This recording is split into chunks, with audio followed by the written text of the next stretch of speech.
Hi, welcome to This Week in Ames. I'm Susan Guiazda. On today's show, we'll check in with Ames Electric Services.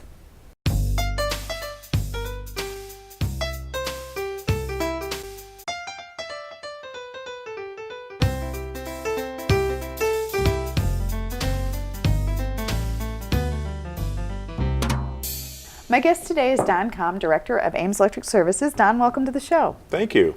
Well, it's always good to have you back. There's always so much going on in Ames Electric Services, but we have a huge project on the horizon. Tell us a little bit about the conversion of the power plant from coal to natural gas. Okay. November of 2013, we met with City Council. And at that time, City Council approved this conversion. For years, tens of years, almost more than 100 years, we've been burning coal to produce about half of the electricity that the city uses. After looking at a lot of the new EPA rules, looking at a lot of the other things that are happening in the industry, the decision then was made to convert the plant from predominantly burning coal to using natural gas and then supplementing that with refuse-derived fuel from our resource recovery. So a lot of the rationale for moving away from coal to natural gas was the idea of decreasing some carbon? One of the benefits of going to natural gas is natural gas creates about 40% less carbon than by burning coal. So that is one of the reasons. Other reasons are basically with coal, you have to worry about mercury, and there's something called the Mercury and Air Toxic Standards that EPA has proposed, and it's now a law.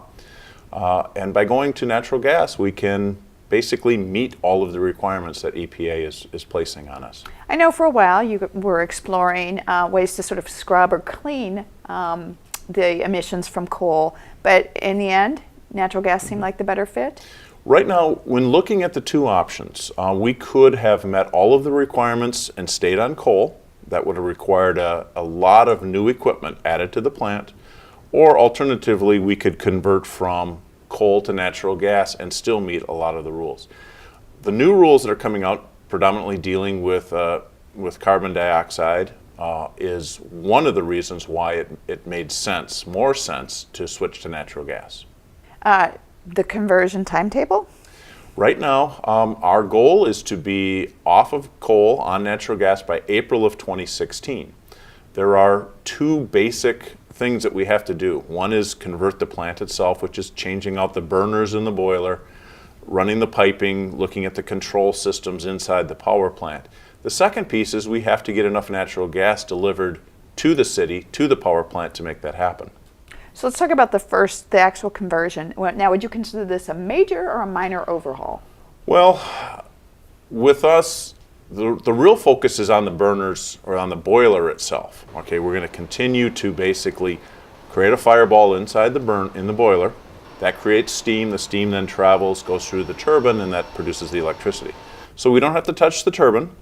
We're really not touching the water process within the boiler. It's just, instead of creating fire with coal, we're going to be creating fire with natural gas. So that's the component that's changing. So as you drive past the power plant at the end of Main Street, physically you won't really notice. The cooling towers will still be there. The power plant will still be a major landmark at the end of the street. Will you notice any exterior changes? The biggest exterior change, if you've driven east of the power plant, there's a big coal pile there today that will cease to exist by April of 2016. Well, and I know in windy days that we sort of wet down the coal pile.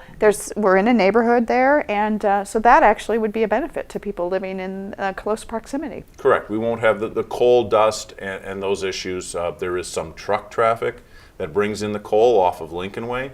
That will also then stop happening.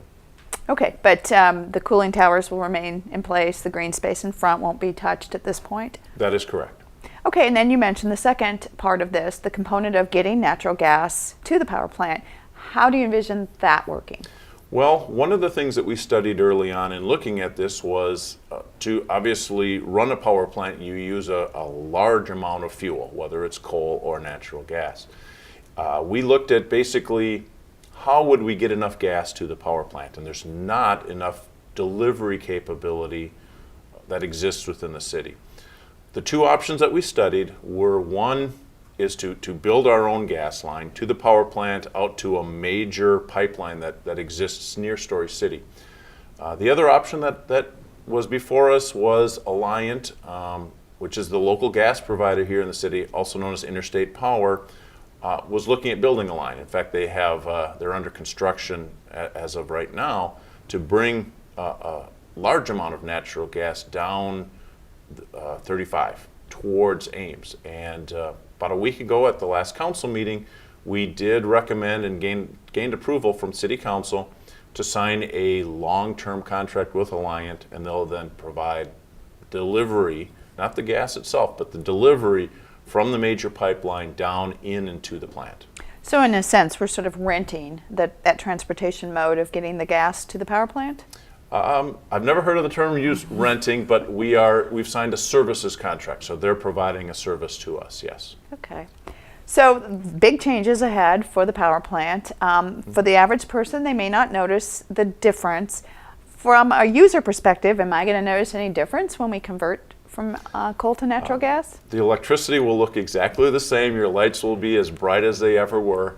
One of the things that you'll see, we continue to run the power plant both for reliability, but then also to consume the refuse-derived fuel created by the county. So we're going to continue to have at least one unit online at any given time. That's both for reliability and to consume the RDF. And the refuse-derived fuel is the garbage that's processed at the resource recovery plant and then piped over to the power plant to be used in place of the coal or the natural gas in this point. So that process, you're saying, will continue? That will continue. It's slightly different. Today, we replace some of the coal we burn with RDF. In the future, natural gas, we're not really replacing natural gas with the RDF, but we're using the natural gas to burn the RDF. So there's a slight nuance there, but again, most people won't notice any change whatsoever. As we get into the colder months, a lot of people are looking at their utility bills as they go up a little bit. They've probably already noticed a bump with the colder weather we've had recently. Ames Electric Services has been very proactive in trying to help people conserve energy. What are some tips you can give to people? Okay. Well, first of all, hopefully their bill went down because we have a slightly higher rate the 4 summer months, and then the remaining 8 months our rates are actually a little bit cheaper. One of the things that the energy guy always recommends in the colder months is if it's a sunny day, the best thing to do are leave your shades open and let that solar energy come in and heat up your home.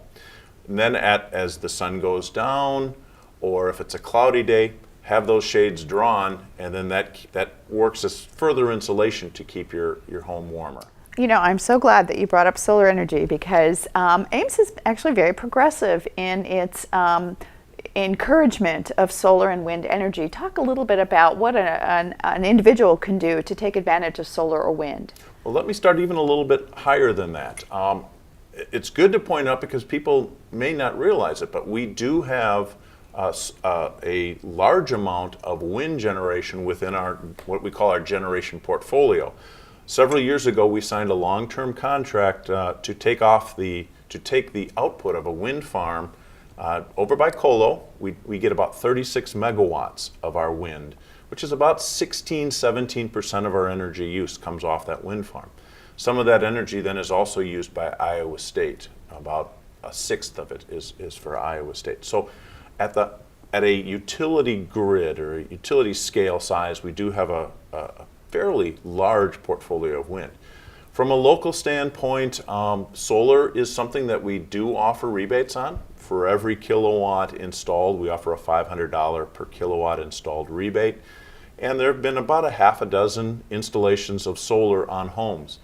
And that kilowatt rebate is really directed towards the individual homeowner. It's not a business. That's not. We would offer that to anyone that Okay. would install solar. We have unique contracts in place to where if you what we say push back out onto the system, it's called a net metering program or net metering rider, to where we'll give you that energy back if there are a few days when you've pushed too much energy onto the utility system. So let me understand that. I put some solar panels in my property on my roof, and I actually use less energy than I produce. I get a credit. What happens is if you use less energy in a given hour, obviously that energy is going to flow onto our system. If that next hour you're using more energy, we'll give you that energy back. So we're kind of playing, I don't want to say banker, but we'll take that energy and then we'll give it right back to you. If at the end of a year, and this is actually done in February, let's say you've over the entire year produced more energy from your solar panel than you've used, we then will go in and we'll pay you for that energy and kind of clear out that bank account, if you will. That's really exciting. And it's interesting that you have had, although it's small, several people have pursued that. Well, and the next step I think that we're going to start pursuing here in the next coming years is if it makes sense to do utility-sized wind, could we be doing something that's known in the industry as a community solar project? So instead of, if you're concerned about putting holes in your roof, or maybe your roof is facing the wrong direction so you're not maximizing that, maybe there's an area where for our customers we can design a community solar project. And this is still in its infancy, but that is truly one of the things that's going to be happening in the years to come. So as a resident, maybe you buy into the solar farm? Yep, and the structure isn't real clear now, but maybe you would own a panel, I would own a panel, and then we'd put those all together in one big system, and then we would share the output of that system based on how many panels everybody purchases. Well, that's a really interesting idea. I hope you can come back later on and tell us that project has gotten started. All right, I will. Well, Don, again, your department offers all sorts of rebates, and people can find information on those on our website.